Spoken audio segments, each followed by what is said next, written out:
What were Capcom thinking? Welcome to WatchMojo, and today we'll be counting down our picks for the top 10 dumbest Resident Evil moments. Before we begin, we publish new videos every day, so be sure to subscribe and ring the bell to get notified about our latest videos. For this list, we're looking at the stupidest and most ridiculous moments from throughout all the Resident Evil games. You can give us the girl because you're not worth a penny, I'm afraid. You can die. Number 10. Weskers Glasses, Resident Evil franchise. I would expect you to be happier to see us. There's no doubt that Wesker is a great villain.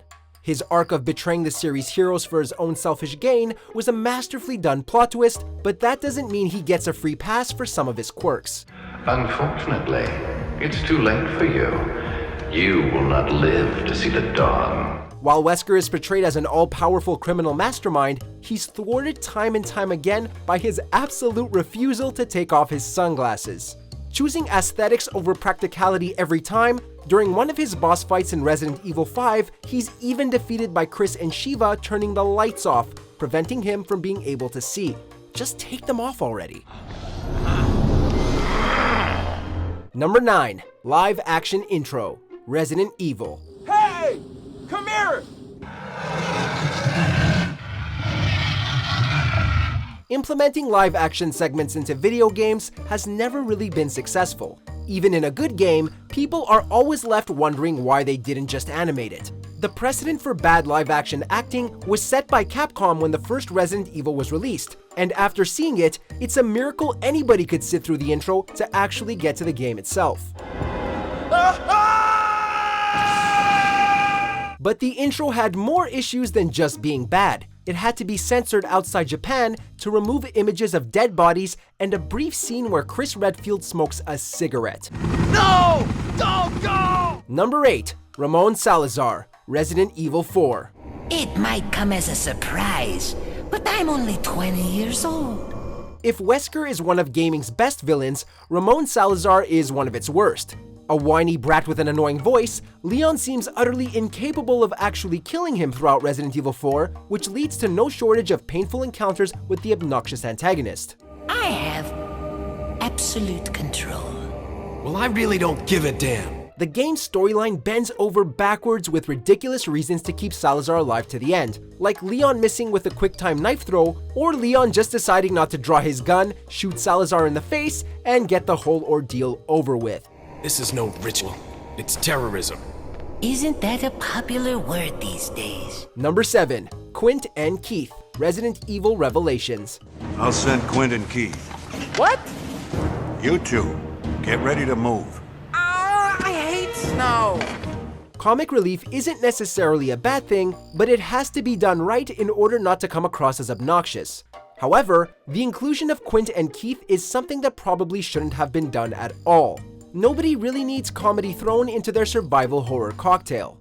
Jackass here. We arrived at Valcoinen Mock Airport. Quint and Keith, or to give them their respective nicknames, Jackass and Grinder, have awkward, unfunny scenes inserted into all the Resident Evil action players actually wanted. Their cheesy fooling around only ever comes across as annoying, and luckily, they've never reappeared in later games. He's turning guppies into Jaws. Shh, quiet. Number 6. Punishing the Nemesis, Resident Evil 3, Nemesis.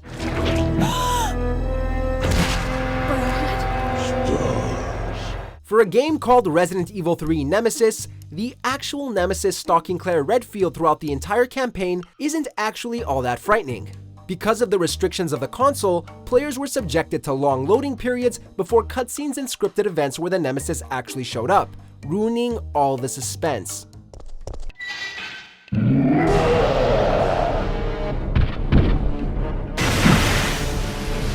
But the segment which really takes the cake is an encounter between Claire and the Nemesis on a bridge, where the player is able to push the Nemesis over the edge with one easy quick-time event. And to think, he's supposed to be scary. Number 5. Chris's Biceps, Resident Evil 5. Hey, who did this? It's not just parts of the writing and gameplay where Resident Evil has sometimes fallen short, but also in their character designs. While most of them are your ordinary run-of-the-mill video game protagonists, there was quite a lot of criticism levied towards Chris Redfield's character model in the 5th game, namely, his arms.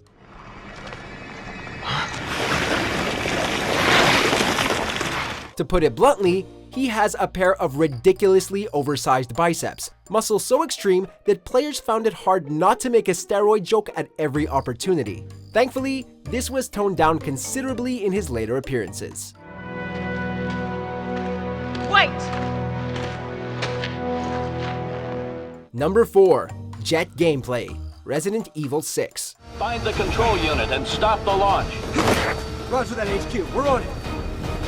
It was supposed to be the biggest and best Resident Evil yet, combining everything Capcom had learned after 16 years making the series, but it was inherently unrecognizable as a Resident Evil title. Negative. Intel says only the carrier.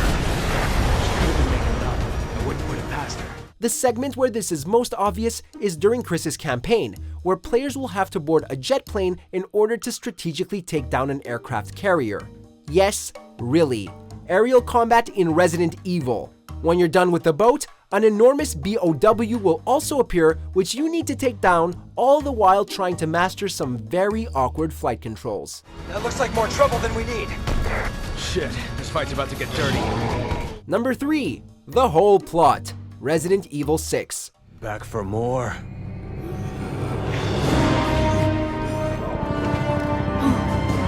With every new game or movie, the overarching plot and lore of the Resident Evil franchise just gets more and more convoluted. This all came to a head in Resident Evil 6, when at its core, the complex plot was really just a story about a guy who couldn't get a girl to like him. Simmons' obsession with Ada, whom he clones to create Carla, quickly proves to be a pushover, and is ultimately his downfall.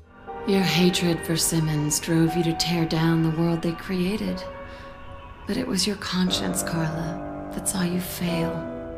During his boss fight, after going through a dozen different forms, from a dinosaur to a giant fly, Simmons is finally pushed off a building and impaled, because apparently, bullets just aren't good enough. Number 2. Jill Sandwich, Resident Evil. Barry, help me please! The door won't open! Quick! It's no secret that lots of English translations of Japanese games are full of errors, but there's only so far something can be considered an error before it becomes bad writing. Resident Evil not only cemented Jill Valentine in history as the master of unlocking, but at one point, she was also nearly turned into a Jill sandwich by a booby-trapped room with a descending ceiling. You'd think Barry would take his partner almost dying a little more seriously, though Jill just laughs it off too. That was too close. You were almost a Jill sandwich. You're right. Barry, thanks for saving my life.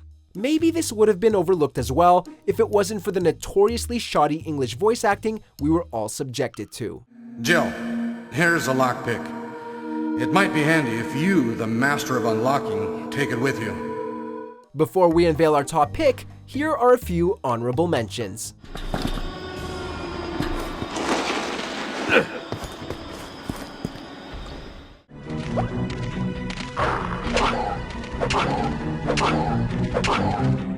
Number 1. Punching the Boulder, Resident Evil 5.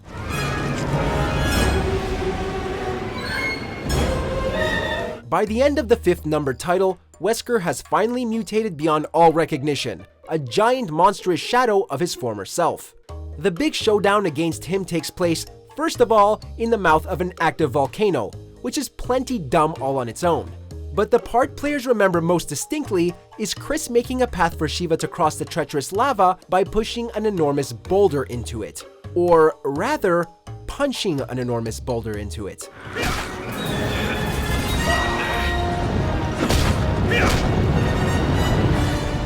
This is just a short QuickTime event, but the fact that Chris was even capable of moving the rock, which is at least 5 times his size, speaks for itself. It's over. Yes. Finally. Do you agree with our picks? Check out these other great clips from WatchMojo, and be sure to subscribe and ring the bell to be notified about our latest videos.